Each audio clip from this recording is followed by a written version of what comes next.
The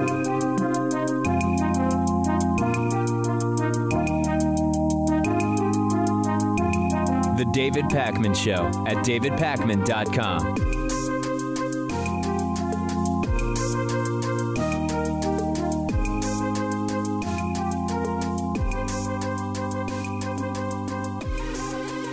Welcome to the show. It's a new week. It's a new show. It is really not a lot of good news for the current administration. Over the weekend, I was starting to read up on and prepare for today's stories and other stories that we're going to be covering this week. And in putting it together, it seems as though January 2019, this first month of the year, which is almost over, might maybe be the worst month of Donald Trump's presidency so far. And we're going to get to most of these stories individually in detail.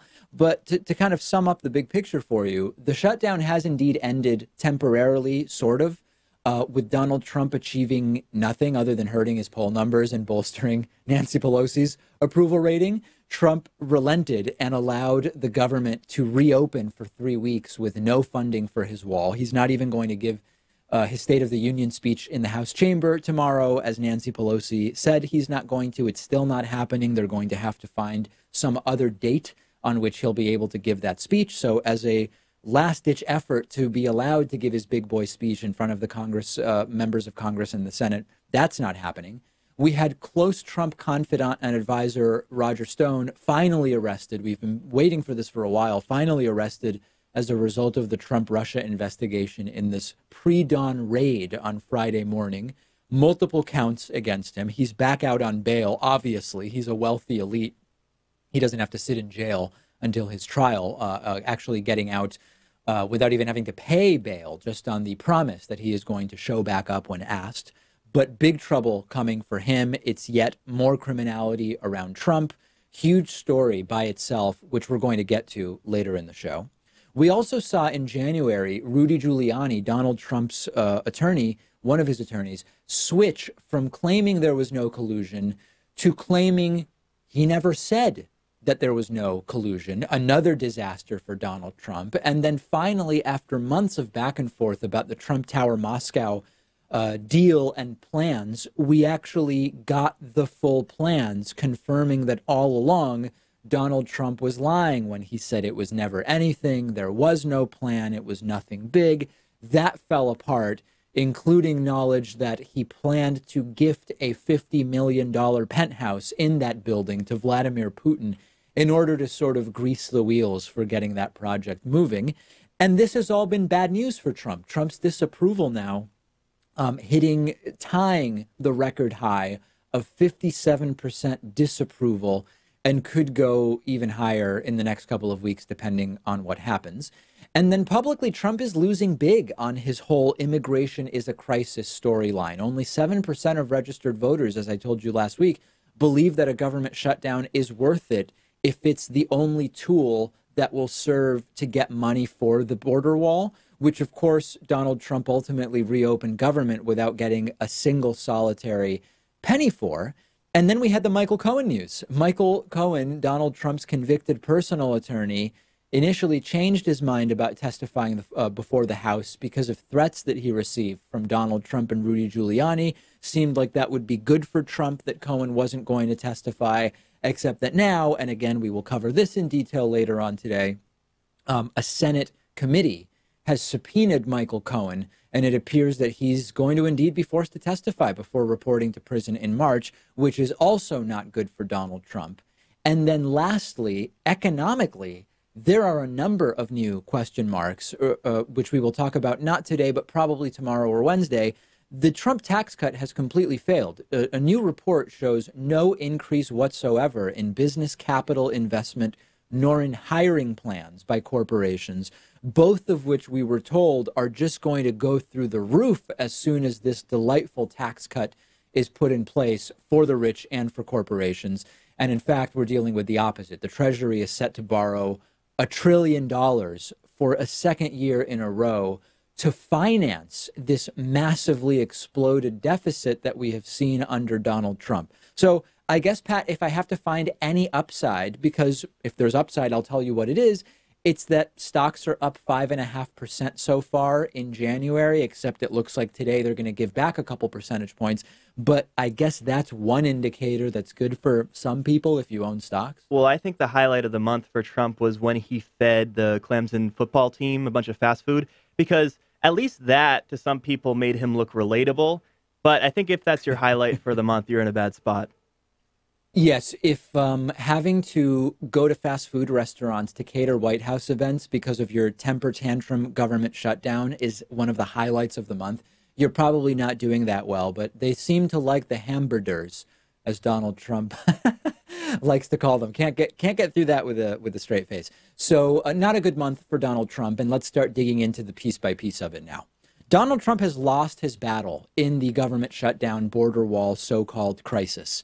I guess we can't really say yet whether Donald Trump has won or lost the war on this issue, but this one battle is one where that has seen Donald Trump go down in flames. Trump has agreed to reopen the government without one single penny for his silly border wall, and he has opened government with the same deal that Senate Republicans passed in December before we saw any of this nonsense even get going. We saw airports slowing down to nearly a halt in some cases, federal workers in such dire financial straits that some of them ended up having to go to food pantries in order to feed their families, 35 or however many days it was in the end, and Donald Trump achieved nothing. He's back at square one with possibly the exact same situation facing him in 3 weeks, because after this longest shutdown in history, this is just a stopgap measure. This is something that Trump has said,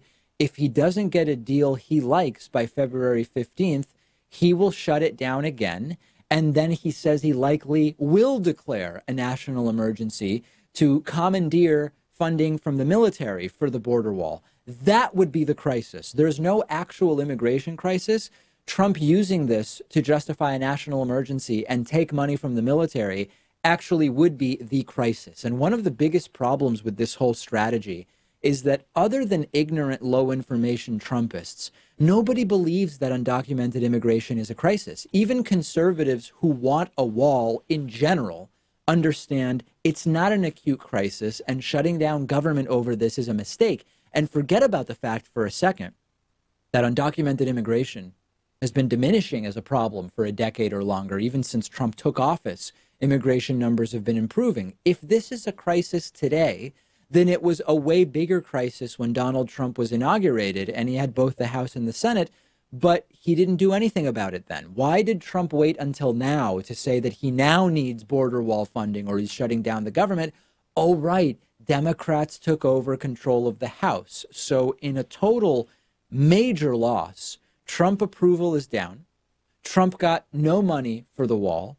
Trump is still not getting his State of the Union speech tomorrow. As far as we currently know, he and Nancy Pelosi are going to need to agree on a new date on which they will be doing that. And Trump has endangered his obviously ridiculous status as an alpha male negotiator who gets deals done, because this is the opposite of how to negotiate. Huge, drastic actions with massive political risk end up getting Trump no closer to what he wants, which in this case is money for the wall. And the biggest damage that Trump may have done is to himself here. It's making it more likely that he will have a serious primary challenger in 2020. A few close associates of Trump are now saying that not only has all of this shutdown stuff taken away time and energy from Trump actually starting to get going on his plan to get himself reelected in 2020, they are saying that the shutdown plus the recent indictment of Roger Stone, that all of this stuff have Trump's aides thinking it is more and more likely that there's going to be a serious Republican primary fight, which would be awesome. That would be a fantastic thing. And I'm getting tweets all weekend. I was getting tweets from Trumpists saying, just wait to see how Trump is going to win this thing in 3 weeks when February 15th comes around and the stopgap of 3 weeks ends. All right, let's wait and see what happens. I've seen no evidence so far that Trump is capable of the kind of long-term thinking that would be required for such a plan. But we'll see. I'm on Twitter at @dpackman. I want to hear from you about this. What do you think about how this entire thing went down and ultimately ended?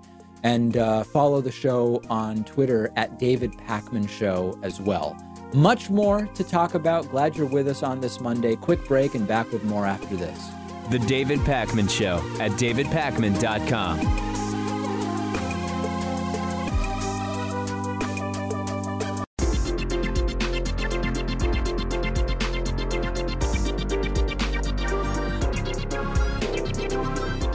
The David Pakman Show at davidpakman.com. Today's new member of the day is Peter Rood. Peter, thank you for being a David Pakman Show member, supporting the David Pakman Show and the work that we do. We've had over 400 new members in January 2019, and I will soon be ready to make a final announcement about how January went, because the month is almost over, not because of any complicated accounting. It's literally just counting, which we can handle pretty well on the show. Also want to say thanks to Jared Martin, who is today's David Pakman Show longtime sustaining member of the day. Peter and Jared, thank you. Sign up at www.joinpakman.com. And I keep getting emails from people saying, David, I know your birthday's coming up. Can I send you something for your birthday? Absolutely no gifts, but get yourself a David Pakman Show membership. And in fact, on February 2nd, next Saturday, we will, or this Saturday, I guess, we will be sending out a huge membership discount special.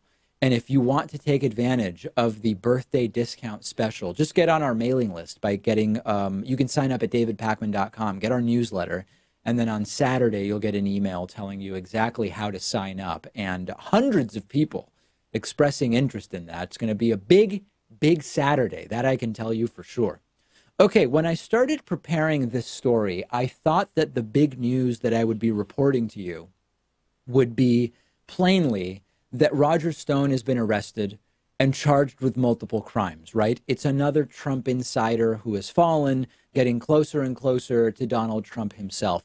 And that is a huge story. This pre-dawn FBI raid being used because Robert Mueller understandably was worried that Roger Stone would try to destroy evidence if given the opportunity.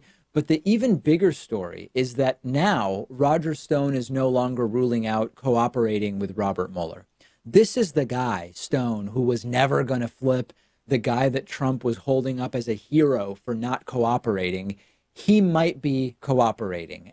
Check out my interview, by the way, with Roger Stone, which we republished to the YouTube channel, where, of course, he denies all wrongdoing of all kinds. No one's going to get him for anything because he just did nothing wrong ever. Obviously, that doesn't appear to have been the case, although he is still obviously innocent until proven guilty. The details here are that he is being charged for lying to the House Intelligence Committee about interactions with WikiLeaks in the 2016 campaign, obstruction, witness tampering. This series of charges is huge in a few different ways. Number one, it's more connections to Russia, and that's huge, and Stone is right in there with it. Here is Stone, by the way, leaving the courthouse on the day of his arrest to chants of "lock him up" from the crowd. Move, move! Move!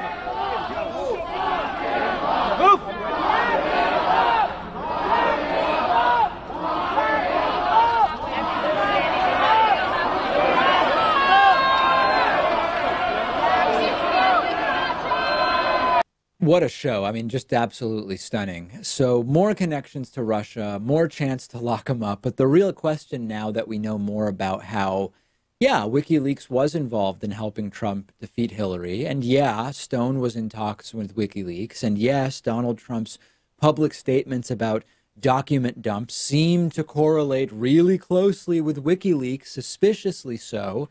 The question now is, was Trump really totally in the dark about the Stone connections to WikiLeaks and therefore to Russia? As I've said before, it's very hard to believe that Trump was in the dark about the Trump Tower meeting with a Russian lawyer, and it's just as difficult to believe that he didn't know that WikiLeaks was helping his campaign. So all of this is huge, but then remember this tweet from last month? Donald Trump tweeting, quoting Roger Stone, "I will never testify against Trump." This statement was recently made by Roger Stone, essentially stating that he will not be forced by a rogue and out-of-control prosecutor to make up lies and stories about President Trump. Nice to know that some people still have guts. Well, not so fast, because we now have Roger Stone telling George Stephanopoulos on ABC that he is no longer ruling out cooperating with Robert Mueller. Take a look at this. You say you won't bear false witness against President Trump. Are you prepared to tell the truth about your dealings with him to the special counsel, your truth about your dealings with the campaign? Any chance you'll cooperate with special counsel Robert Mueller if he asks? That's a question I'd have to determine after my attorneys have some discussion. If there's wrongdoing by other people in the campaign that I know about, which I know of none, but if there is, I would certainly testify honestly. I'd also testify honestly about any other matter, including any communications with the president. It's true that we spoke on the phone, but those communications are political in nature, they're benign, and there is certainly no conspiracy with Russia. The president's right. There is no Russian collusion. And he's never suggested to you in any way, shape, or form that he might offer you a pardon? Absolutely, positively not. I have never discussed a pardon. The only person that I had advocated a pardon for, as we've discussed previously, is a posthumous pardon for Marcus Garvey. Yeah, so lots of caveats, lots of ifs and conditionals, but that is not a no, I will not cooperate. And that's already a major change from what Donald Trump at least seemed to believe about Roger Stone as recently as 6 weeks ago. So there's a few things here. Ignore the fact that Roger Stone spent 12 minutes professing his innocence here. Trump tweeted now to distance himself from Roger Stone over the weekend.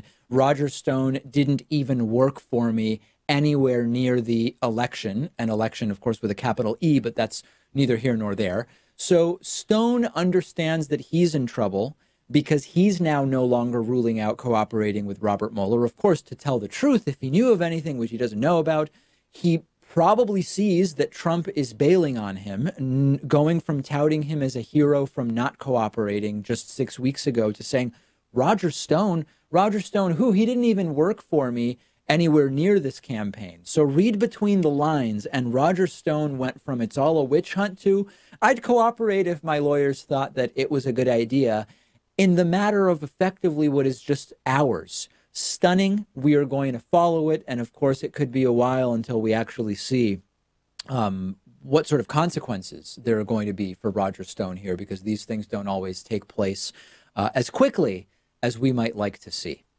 Okay, going from Roger Stone to another indictee and actually someone convicted in association with their association with Donald Trump, that is. 2 weeks ago, we heard from former Trump lawyer Michael Cohen, who is, of course, heading to prison for 3 years at the beginning of March. We heard he wants to testify, and he is voluntarily going to testify before the House Oversight Committee. Okay, great news. Looking forward to it. Definitely someone I would want to hear from before he goes to prison. If anybody has the goods on Trump, it's Michael Cohen.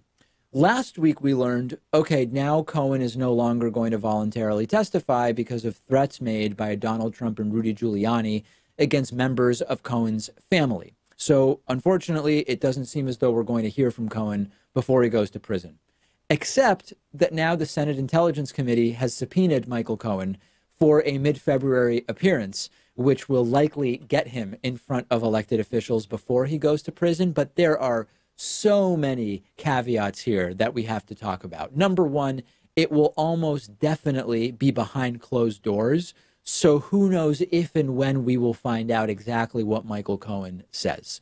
But this also is not the only subpoena that Cohen is likely to receive. We heard from House Oversight Committee Chairman Elijah Cummings, House Intelligence Committee Chairman Adam Schiff.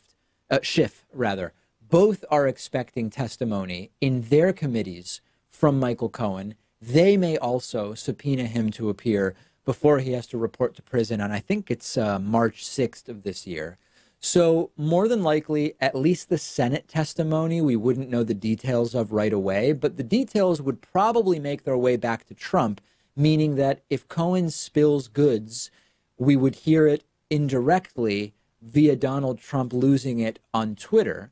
One idea that's being floated is that the Senate is controlled by Republicans. Republicans want to have more of an opportunity to control the narrative around Michael Cohen. So they want to get him in front of their committee first and sort of get a head start period. And the evidence to support that would be, okay, well, Richard Burr is a Republican. He's the guy who runs the Senate committee. And he's saying, let's do this, obviously, with Democratic support. Burr has been A-OK with easing sanctions on Russian oligarch Oleg Deripaska, who's all wrapped up in this scandal. So it's possible that he and some other Republicans have decided, Pat, that they want to get control of Cohen's testimony sooner than later. But the truth is, as we talked about last week, Cohen is very unlikely to actually spill new information about Russia-related stuff because that does relate to ongoing investigations.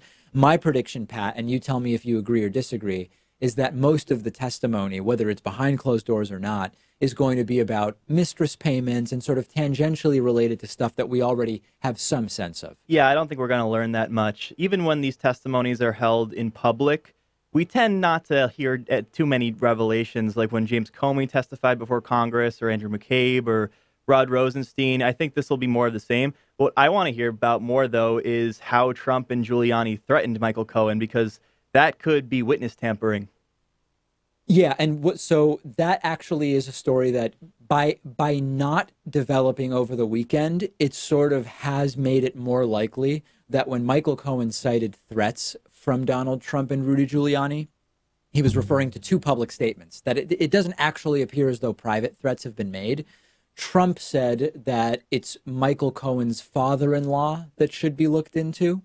And then subsequently, when Rudy Giuliani was asked whether it's appropriate or not for a sitting president to do that, Giuliani sort of played coy and said, well, if the guy has participated in criminal activity, then of course it's appropriate for the president to suggest that. And there's every indication right now that when Michael Cohen cited threats from Trump and Giuliani, that's what he was referring to. And I know that much like you, Pat, I was thinking, okay, well, is this a reference to that? Or is it a reference to some private threats that were made?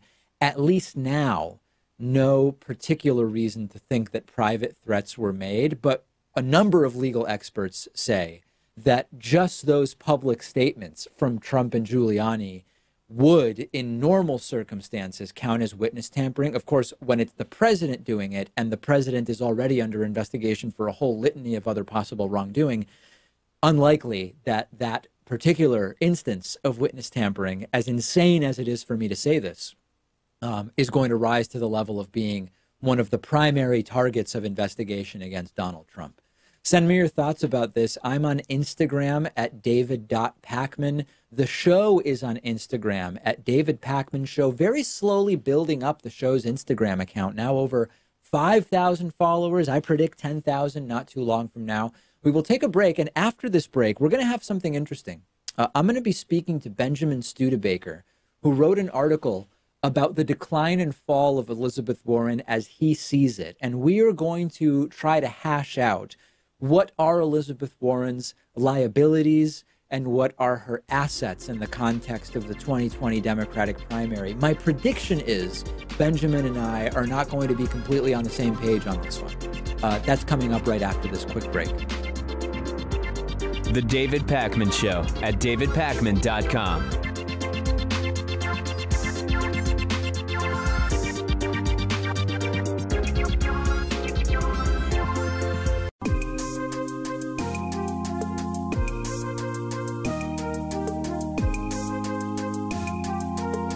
Welcome back to the David Pacman Show.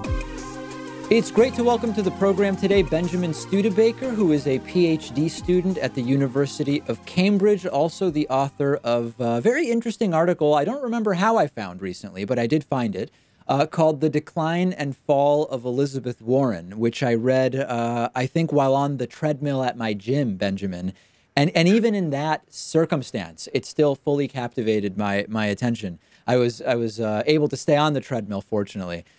So let's talk about, I think the context now, of course, to think about Elizabeth Warren is in the context of the 2020 primary and her declaration that she is, I guess it's not yet a formal announcement, but she's going to be exploring, and every indication is that she is indeed running. When you talk about her decline and fall, are we talking about politics? Are we talking about electability? Are we talking about the DNA fiasco? What did you mean by that? Yeah, so I think in about 2014, Elizabeth Warren was seen as the leader of the left faction of the Democratic Party and as the only person who was even vaguely left-wing who might get any kind of political traction in American politics. And I think that that began to shift going into 2015 when she declined to challenge Hillary Clinton, then when she declined to endorse Bernie Sanders before the Massachusetts primary, and then when she kind of got outflanked on a number of policy areas by Bernie Sanders over the preceding couple of years. And I think she's had a hard time regaining her standing with the left of the party, which has now moved a bit to the left of where she was at. Yeah, I actually got a phone call from an audience member last week saying, why do I think that there are some so-called progressives within the Democratic Party that are sort of shunning Elizabeth Warren? And I think some of the things you mentioned are definitely factors. The non-endorsement of Bernie Sanders during the primary is something people are talking about. The possible kind of tactical mistake around the DNA test keeps coming up, and I'm glad to sort of hear your thoughts about whether you think that that's a factor. But in the end, I mean, she does have this sort of admittedly kind of amorphous credential as the second most progressive senator in the Senate right now.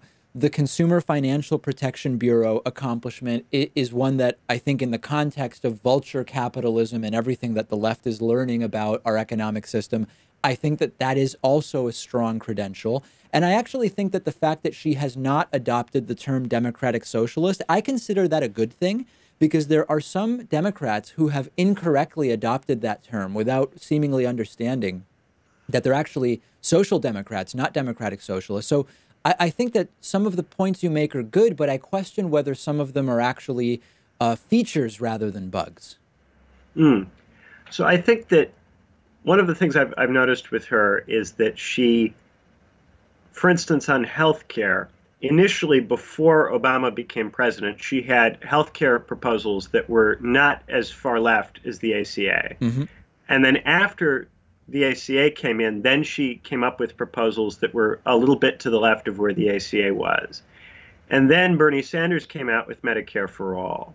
And then she responded to that by saying that she was for Medicare for All. And then she started putting out white papers for stuff that's ACA plus a little extra. And she's released a white paper for ACA plus a little extra after having come out for Medicare for All. Right. Well, okay, I'm glad you bring that up, because we've been talking more and more about, is Medicare for All the new litmus test for 2020? And my prediction has been, and it's starting to sort of be borne out, that in some general sense, it is a litmus test where you're going to have to say, I believe Medicare for All or something like it is the end goal to which we should aspire. But that you're going to see some Democrats kind of playing coy with it by saying, yeah, I think that that is the end point, but here's what I would actually propose doing in the interim. And they'll probably cite a sort of pragmatic justification for that. That's what you're saying Elizabeth Warren is doing, it sounds like. Yeah, and so she'll position herself often as having the same end policy goals, but her substantive proposals won't be as radical. For instance, she tends to be for debt forgiveness on the student debt issue rather than tuition-free college. Yes. So I think those are things that if you're a hardcore Bernie-crat from 2016, you're looking at that and going, that isn't maybe quite as radical as I would like to see. And then I think that you also have this issue that, and I want to get to the Native American thing in a second, but you also have this issue where there's a perception that I think that she isn't willing to fight for the left in the party, and that she wants to work with the party where it is rather than make the party into something different. So whereas Bernie Sanders seems to think it's important to challenge Democratic centrists with progressive or left-wing primary opponents and try to beat them in primaries, Elizabeth Warren, because she didn't run against Hillary Clinton, and because she didn't endorse Sanders during the campaign, and because she doesn't have the same traction with the under 30s, doesn't seem like the kind of person who can lead a prolonged campaign within the party to move the party to the left. And if you think that a lot of these policy proposals are policy proposals that many Democrats are not currently willing to support, the question is, how will we get Democrats who are willing to support that? And I don't think it's a given that those Democrats will support it if you get a progressive who's elected president, in much the same way that it hasn't been a given that Republicans would support repealing and replacing Obamacare simply because Donald Trump is president. Many of them said over and over that they supported those things, and then when he became president, they bailed on him. Yeah, I mean, it sort of seems like maybe I'm overly pragmatic, but the way I've described it before is that Bernie Sanders, deep down historically, like going back to the 70s, kind of came out of the hipster hippie at the time, I guess, actually close to socialist movement, and has moved to the right in terms of what his publicly stated proposals are. Elizabeth Warren, on the other hand, came from the more regulated capitalist law professor, more sort of establishment point, and moved to the left, as you're describing and as I've described, to end up somewhere that's slightly to the right of Bernie. But I still, in my mind, believe that if Bernie runs, I'm probably supporting Bernie. But if Elizabeth Warren were to defeat him, I find it to be a pretty okay compromise, and I would not have a problem supporting her. I think that they come from different places, but they've ended up in relatively similar positions on a lot of issues, although admittedly couched in very different economic ideas. I think from a policy standpoint, they're both trying to take relatively similar policy positions, but where I would really differentiate them is in their attitude and approach to our institutions. Yes. I think for Bernie Sanders, the Democratic Party is not in an okay place. It's not currently a party which can advance the set of policies that he wants to see. And so for Bernie, it's not just a matter of being for these policies, it's also for changing and reforming the Democratic Party into the kind of institution that can effectively pursue them. Whereas I think Elizabeth Warren's strategy has been to work with the center of the party pragmatically to try to find compromises that the center of the party can live with. The question is, will the center of the party ever support the more radical stuff? Yeah, I think I agree with you on that. And I think that in the idea of it's the difference between upending the systems versus improving them slightly is the way I think we would kind of sum it up. Let's talk about the DNA thing. So do you think that in terms of a 2020 candidacy, the release of Elizabeth Warren's DNA results related to her purported Native American ancestry are a liability? Is it a non-factor? Does it help? So I think it's a liability. The question is precisely what kind. So I think the incident in itself isn't so bad. It has two negative features. One is that Native Americans, of course, don't believe that you can claim Native American identity on the basis of blood or ethnicity. They don't have that kind of self-concept. For them, you have to have tribal citizenship or identity. And so it's a political status identity rather than an ethno-identity. So they're upset about that, and people who sympathize with them will be upset about that. On the other side, Trump, of course, will make a lot of hay out of it and has already used it to make those memes where it's Elizabeth Warren won 2020th instead of 2020. He's going to do that anyway. But what I think is more concerning than those immediate optical issues is what it says about her judgment in a campaign in terms of how she would respond to Trump's attacks. I think that she's someone that I've observed over the last 2 years takes his bait and gives him the kind of response that he wants more than other Democrats. And I remember seeing her respond to one of his Pocahontas taunts with a tweet storm that was 15 tweets long. And any one of those tweets might have been fine in a vacuum, but to have 15 tweets in 15 minutes, that's the kind of response where if I'm online and I see someone do that, I go, oh, that guy got to that person. Yeah, I've made it a goal to, at least at this early stage of the primary, not play what I call electability games, which include sort of assessments of what might happen if Trump tweets about this person, what might happen if they get on a general election debate stage. Because I think that if we learned anything from the Republican primary in 2016, it's that playing the electability games and the hypothetical games, rather than just focusing on whose politics do I agree with most, is not a great strategy for Democrats, but it's very hard to deny that she does not seem particularly adept at handling the types of attacks you're talking about. It's very hard for me to make a strong case against that. Yeah, and I don't think that people should be picking candidates solely on the basis of electability. But I think that if we can find someone who seems to be able to handle the day-to-day punches in a way that is clever and has a substantive politics that's interesting and persuasive and exciting, that would be a good thing. So of the people who have announced so far, who do you think that is? Ooh, I have a lot of doubts about a lot of the people running, and it's difficult because, and it's sort of unfair because each one of these people to move up in the Democratic Party had to come up at a time when the Democratic Party was increasingly dependent on banks for money, and when it was increasingly committed to tough on crime posturing. And because of this, it's hard for people who came up in the 90s, in that Generation X, to have consistently throughout their careers demonstrated a politics that I can have full confidence in. But I know that some of those people were doing that for political reasons, and some of them were doing it because they really believed in it. And it's very hard to differentiate who is who. Simply in terms of so now we're going fully into how they would handle a race against Trump and not into policy at all, to be very clear. Of people who have announced and who might announce, I mean, who strikes you as the person that would be most sort of temperamentally fit and have the type of talent that is required to refute the dynamic that Donald Trump creates with the nicknames and the attacks on physical appearance and all of that stuff? I think the unfortunate answer to that, and it gives me no pleasure to say this, is that the white male candidates are harder for him to pick on in the way that he conventionally picks on people.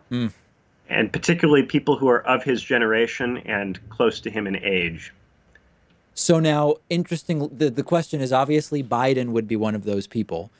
Is Yes. Bernie one of those people? I mean, because he seems to have done okay with the attacks on Bernie. Bernie, of course, as a Jewish man, is in a sense, of course, he is white. In another sense, he's also not white. So where does that figure in? Yeah, Bernie, I think it is interesting because Bernie's entire style is to constantly return to issues and constantly talk issues over and over again. When you go to a Bernie stump speech, he says, this is a terrible problem in the country, and here's the thing we need to do. And he does that for every issue, one after another after another. So I think that it would be difficult because I don't see Bernie Sanders being willing to engage Trump in his style, talk about the personal, and talk about himself. And I think that might, to some degree, blunt Trump's attacks, but also it would be a kind of refusal to engage in the banter, rather than it's an unclear effective whether engagement in the that banter. would be a plus or a minus in a general election campaign. But I guess Bernie hasn't even announced yet, so maybe it's a question we can kind of consider at some point in the future. We've been speaking with Benjamin Studebaker, PhD student at the University of Cambridge, also author of the article, The Decline and Fall of Elizabeth Warren, which we will link to from our YouTube channel. Ben, thank you so much for talking to me today. Thanks for having me. It's been great. The David Pakman Show at davidpakman.com.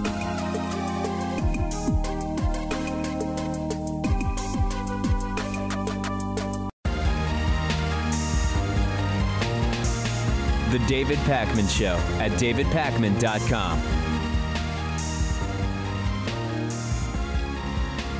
The World Economic Forum took place in Davos over the last few days, and a whole bunch of interesting stuff came out of it. Some really, really interesting commentaries about the situation in Venezuela happened, which we may talk about a little bit later in the week, but that's not what I want to talk about today. Michael Dell of Dell Computers was asked about his view on this idea floated by Congresswoman Alexandria Ocasio-Cortez to have a top marginal tax rate of 70%. And Michael Dell, not surprisingly, said he doesn't support it, which is totally fine. I mean, he stands to be taxed a lot with something like that. But he also claimed that it doesn't work. He actually says, tell me some place where such a high top marginal tax rate worked. And I'm going to play the video for you. And it is just so delightful to see Michael Dell instantly schooled by MIT professor Eric Brynjolfsson, who explained that, hold on a second, it actually has worked in the United States. And this is just so good. Let's take a look at the entire moment from the panel. Michael Dell being asked the question, then saying, well, where has anything like that worked? And then the professor explains to him, well, it's actually worked in the United States where you've built your business. There are growing calls to address these inequalities, particularly the wage inequality, with more taxes. In particular, in the United States, there's been a call by Congresswoman Ocasio-Cortez to tax people earning over $10 million at a 70% tax rate. The current top rate in the United States is 37%.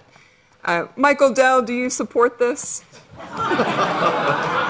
I just want to say I'm thrilled that they're asking. Wow, what a great question. Well, look, I mean, you know, my wife and I set up a foundation about 20 years ago, and we would have contributed quite a bit more than a 70% tax rate on my income, on my annual income. And I feel much more comfortable with our ability as a private foundation to allocate those funds than I do giving them to the government. All right. So no, I'm not supportive of that. Well, Keith. And I don't think it would help the growth of the U.S. economy. Oh, that's interesting. And can you say a little bit more about why? Why you don't think it would? Well, name a country where that's worked, ever. United States. Briefly, in the 80s. No. From about the 1930s through about the 1960s, the tax rate averaged about 70%. At times, it was up as high as 95%. And those were actually pretty good years for growth. So I don't have a strong opinion on that proposal. A lot of the devil is in the details. But I think it's there's actually a lot of economics that suggests that it's not necessarily going to hurt growth. Yeah, so let's talk about the facts, right? Because as Professor Brynjolfsson is saying there, he's not taking a position on the particular proposal of Alexandria Ocasio-Cortez, which I don't even think rises to the level of a proposal. She floated the idea of the 70% top rate, didn't even mention at what tax bracket, at what income level it would kick in. It is undeniably true, regardless of what your opinion is of such a tax policy, that the United States has a long history of high top marginal tax rates. It doesn't mean that the government takes 70% of tons of people's money. It means that very high earners pay a high marginal tax rate only on the income they earn above certain thresholds. It's also true that the U.S. has had many periods of growth and prosperity and low unemployment while they also had some of those high marginal tax rates. So it's not incompatible to have economic prosperity and high top marginal tax rates on very rich people, people with high income. That's not an argument about the morals and ethics of such a proposal, right? You could be for it or against it on a number of different bases, but what we know is that we have had that type of taxation in the U.S. and it didn't destroy the economy. It's simply true. Then you get to part two of the argument, which is that actually we can assess whether that is a good policy for an economy to put in place. We know that multiple studies point out that high marginal tax rates on top earners are good for the economy. If your goal is to maximize government revenue, there are many studies, including one from MIT, among many, but the MIT one is one that we've looked at more closely, which says that 73% is the top marginal tax rate where you maximize total tax revenue, taking into account that if you go up to a 100% tax rate, people stop working, right? When you take into account that other very high numbers can incentivize people to leave the U.S. and try to find lower tax places to live or whatever. Where you kick in that top tax rate, whether it should be at $1 million, $5 million, $20 million, whatever the case may be, that is more up for debate, and there are different views on it. And it is really easy on this issue to get different positions confused. There's whether we think it's right morally to take from the rich. Okay, we can debate that. Then you get to the actual economic issues. One is, has this worked before? The answer is yes, it has. I mean, it has.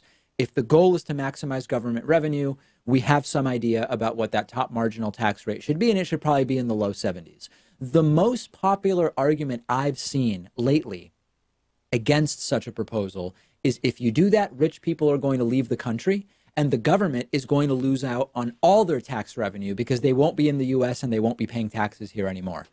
That might be the case with some people, but the reality is that, first of all, if you move out of the US, you don't just stop paying taxes. Okay, a lot of people don't understand this. It's complicated, but if you're a US citizen who earns money from a US corporation and you move abroad, you still have to file an American tax return. You still have to pay taxes. You can reduce your tax liability with things like the foreign earned income exclusion, with the foreign housing deduction that exists. But most of these American rich people, mostly rich dudes, they're not actually ready to relinquish their US citizenship, assuming that they find another place to get citizenship, which is really the way to stop paying taxes in the United States. So this wealthy flight horror story that you hear from the right, it's just not super realistic in large numbers. And it also ignores the fact that a lot of these rich people have friends and family mostly in the United States. And even if they could avoid all American taxes by going elsewhere, not all of them are going to abandon the one place that they've lived their entire lives where everyone they know lives. So it's merely a horror story that is not realistic, and it's not a good argument for tax policy one way or the other. But Michael Dell just schooled in real time. This is what should be done to Trump and to Sarah Huckabee Sanders when they tout these lies. I just love it. A congressman is now formally, publicly saying he believes the current president of the United States is a Russian agent. And I'm going to talk about the use of the word agent in a second because that's important here. So let's back up a moment. We had this FBI probe into whether Donald Trump is a Russian asset. And that was opened pretty early on in Donald Trump's presidency. We talked about that. I believe it was at the beginning of last week, if not the previous week. And part of what we learned based on the reporting of the New York Times on this issue is that the FBI was worried about Trump being a Russian asset pretty early on in his campaign, but they weren't sure how they could open up an investigation into that without the political repercussions of it that might take place. But once Donald Trump fired FBI Director James Comey to interfere in the Russia investigation, the FBI felt that this has crossed a line where now we have more than enough cover to start investigating Trump as a Russian asset. Now, I've said before, I believe Russian agent is simply not the right word here, okay? I've seen no serious suggestion that Trump is a Russian agent.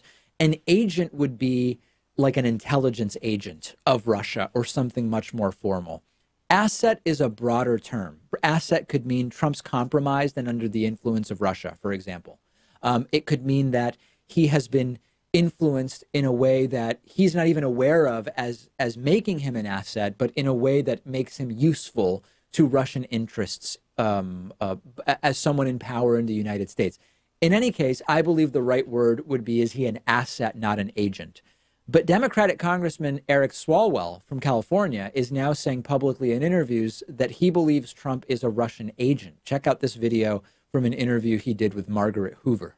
At what point do you draw the line and not accuse the President of the United States without any evidence of being an agent of Russia? Yeah, he's betrayed our country, and I don't say that lightly. I worked as a prosecutor for 7 years, and But betraying the country, by the way, we want evidence before you say that, but you said an agent of Russia. Yeah, he works on their behalf. Since he met with Vladimir Putin in Helsinki in July, where he took the interpreter's notes, hasn't told any U.S. official what they discussed.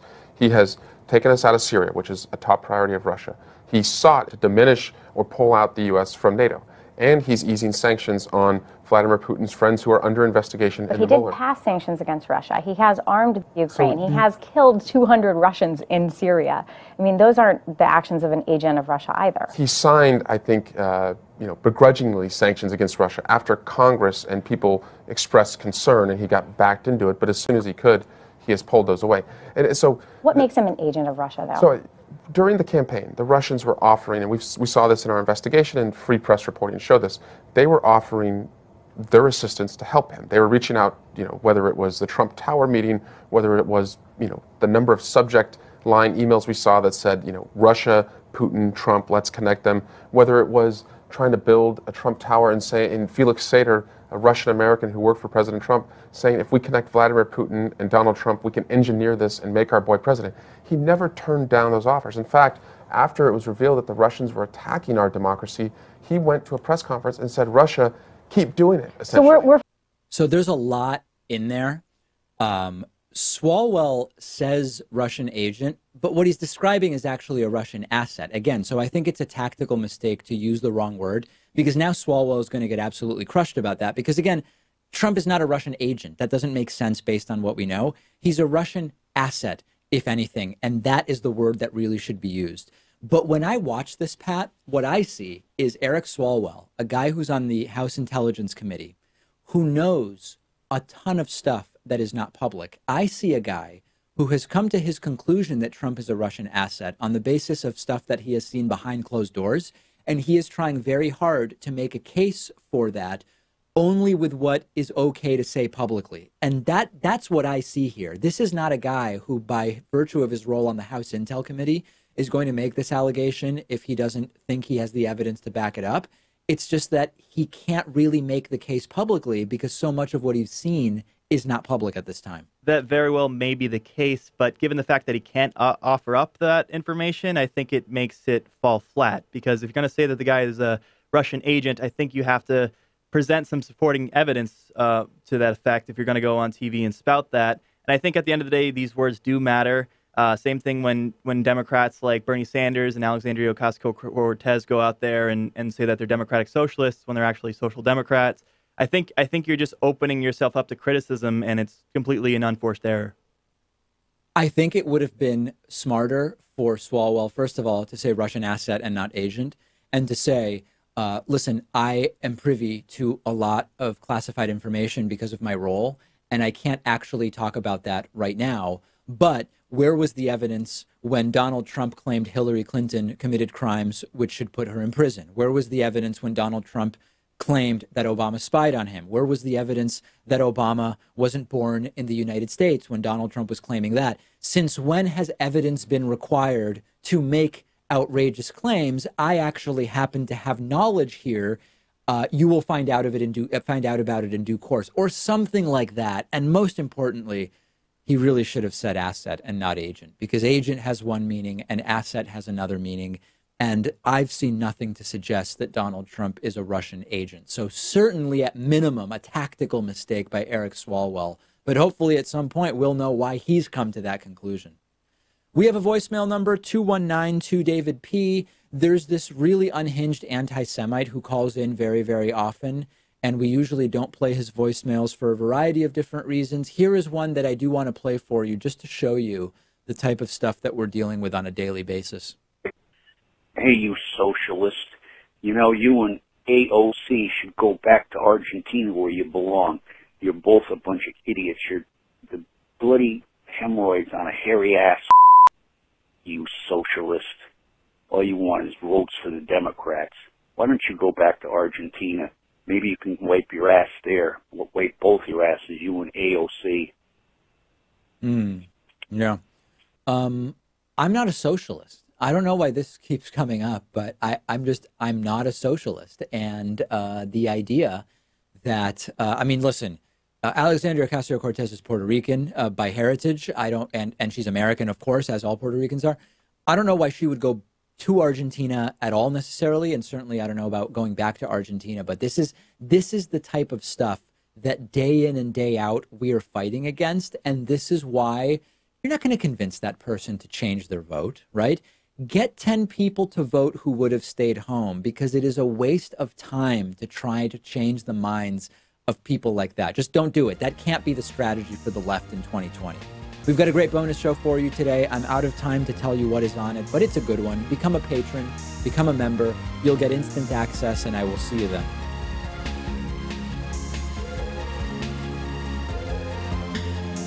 The David Pakman Show at davidpakman.com.